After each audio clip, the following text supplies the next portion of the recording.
Something strange happens as you get older. You begin to realize that many of the things you spent your youth chasing were never as valuable as you thought. The approval you desperately wanted, the money you believed would finally make you happy, the people you tried so hard to keep, arguments you had to win. One day you look back and realize something painful. You were so busy trying to build a life that you forgot to actually live it. Time was never waiting for you. People change, children grow up, friends disappear, parents grow older, relationships end, opportunities pass. Suddenly, the things you once considered small become the things you would give almost anything to have again: a quiet morning, a conversation with someone you love, a healthy body, a peaceful mind. Another ordinary day with someone who is no longer here.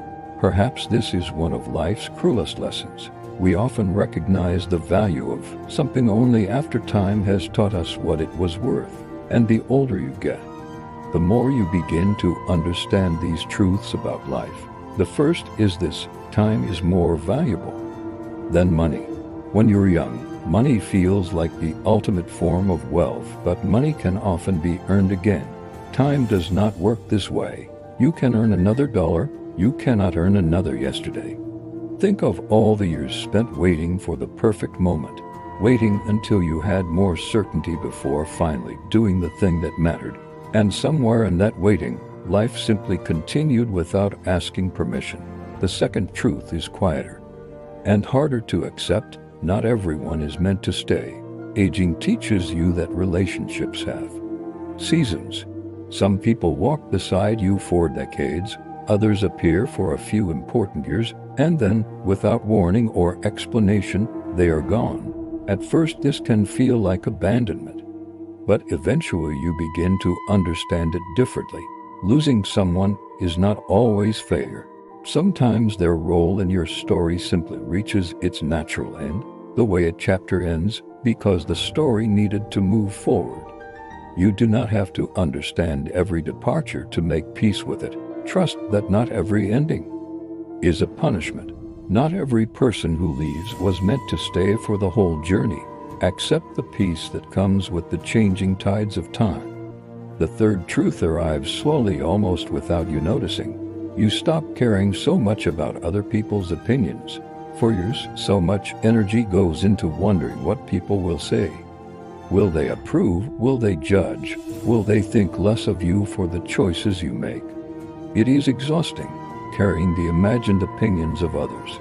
Most of the time, they are far too consumed with their own lives to be thinking about yours at all. Eventually, a strange peace arrives. You realize that the freedom you were searching for was never in earning everyone's approval. It was in releasing your need for it. The fourth truth follows closely. Peace becomes more important than being right. When you're young, winning an argument can feel like winning something real. Every disagreement seems to demand a victor. But as you mature, a quieter question starts to interrupt you mid-argument. Is this really worth losing my peace over?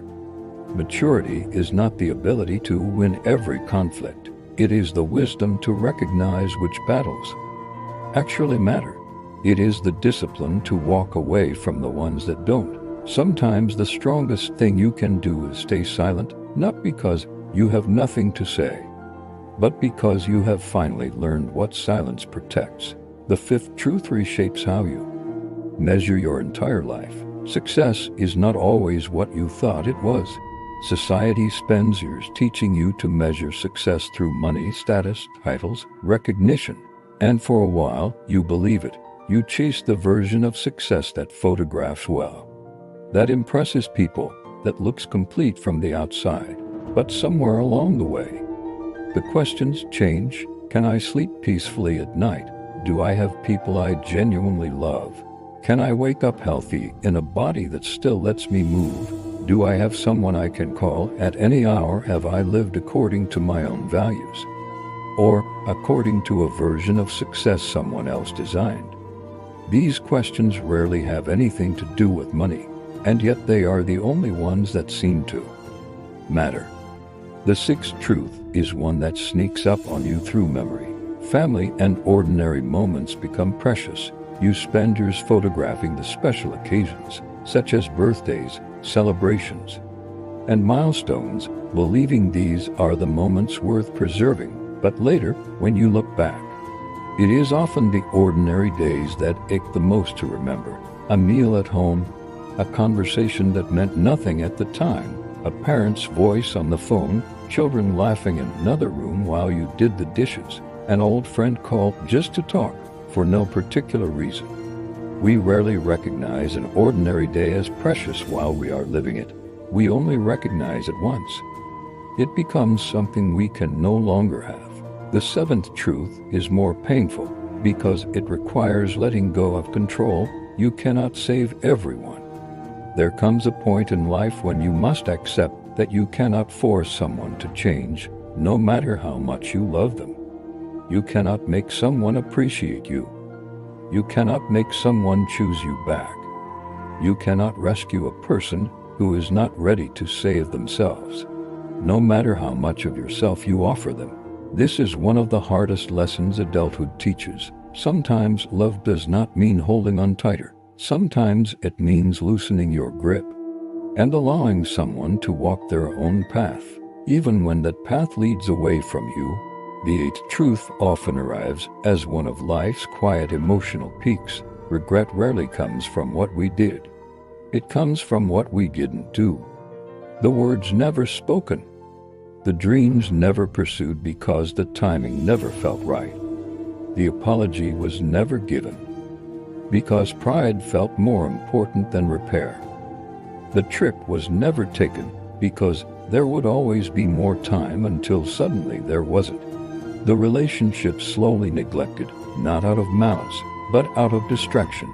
The years spent afraid to try, afraid to fail, afraid to be seen. What would you do differently if you knew with certainty that you had less time than you think? Sit with that question for a moment. Don't rush past it. Most people do not regret the risks they took, even the ones that failed. They regret the risks they were too afraid to take at all. The ninth truth is one that takes most people decades to understand. Forgiveness is sometimes for your own peace, not for anyone else's benefit. Carrying anger for years does something quiet and corrosive. It does not punish the person who hurt you. It punishes you slowly. It happens in ways you may not even notice until the weight becomes unbearable. Forgiveness does not mean saying what happened was acceptable. It does not mean pretending the pain wasn't real, or allowing someone back into your life who has not earned that trust again. Forgiveness can simply mean this: I refuse to allow what happened to control the rest of my life. That distinction matters. You can forgive someone and still keep your distance. You can release the anger without releasing your boundaries. Forgiveness, in its most mature form, is not something you give to the person who hurt you. It is something you give to yourself. The 10th truth changes the way you carry yourself through the world. You begin to value yourself differently. For much of life, there is an exhausting pressure to prove your worth, to earn approval, to be understood, to be chosen, to be liked. And then, somewhere in the process of growing older, that pressure begins to loosen its grip. You realize you don't need everyone to understand you. You don't need everyone to like you. You don't need to chase every opportunity that presents itself simply because it is there. You begin, instead, to choose. You choose what deserves your energy and what does not. You choose which relationships are worth nurturing. You choose peace over performance, depth over approval, and a smaller circle of people who actually see you over a large audience. This is not arrogance. It is the quiet confidence that comes from finally understanding that your worth was never something you needed to earn. It was something you carried in you the entire time, waiting to be noticed by the one person who mattered most, yourself. The 11th truth is the one that catches people off guard, no matter how much they braced for it. Life is shorter than we think. When you're young, time moves slowly, but past a certain age, it accelerates. Children grow up, And one day, you realize something quietly startling. The future you kept waiting for became the present you are living right now. That someday has already arrived, disguised as an ordinary Tuesday. This brings us to the final truth. The greatest lesson life teaches is to actually live. It is an invitation to live differently, starting now. Call the person you love. Take the trip you postponed. Offer the apology you've been avoiding. Begin again even if it feels late. Protect your peace. Spend time with people who matter. Notice the ordinary moments before they become the memories you ache for. One day, you will understand that life was asking you to notice what you already had, the opportunity available right now to begin again. Perhaps growing older is not simply about losing youth. Perhaps it is about finally learning how to see. You cannot change yesterday. No amount of regret will rewrite the choices already made, the words already spoken or left unspoken, the years already lived the way they were lived. That door is closed, and it will remain closed no matter how long you stand in front of it. You cannot stop tomorrow either. It arrives whether you are ready for it or not, indifferent to your fear, your hesitation. But today is still yours. It has not yet hardened into memory. It has not yet become something you can only look back on. It is still soft, still unfinished, still entirely within your hands to shape. So many of us live as though today is simply a placeholder. We postpone joy, postpone connection, postpone the honest conversations, postpone the life we actually want, believing there will always be more time. But later is not guaranteed to anyone. It never was, because one day today will become the yesterday you wish you could return to. So while you still have today, live it. Call the person you've been meaning to call. Say the thing you've been holding back. Forgive what needs forgiving for the peace it will finally give you. Notice the ordinary morning you almost slept through. Sit a little longer at the table with the people you love. Stop waiting for the version of your life that requires everything to be perfect first. Growing older will keep teaching you these lessons. The only real choice is whether you learn them now or later, when all that's left is regret. What is one thing you understand about life today that you wish you had understood 20 years ago? Take a moment. Think about it honestly. Share it in the comments below. Someone reading it might need those exact words today. And perhaps one of the hardest things we learn is that not everyone who walks into our lives is meant to remain here. Some people were part of our story for a season. Others were meant to walk beside us for much longer. The people you spend your remaining years with may matter far more than the number of people who came. Your name.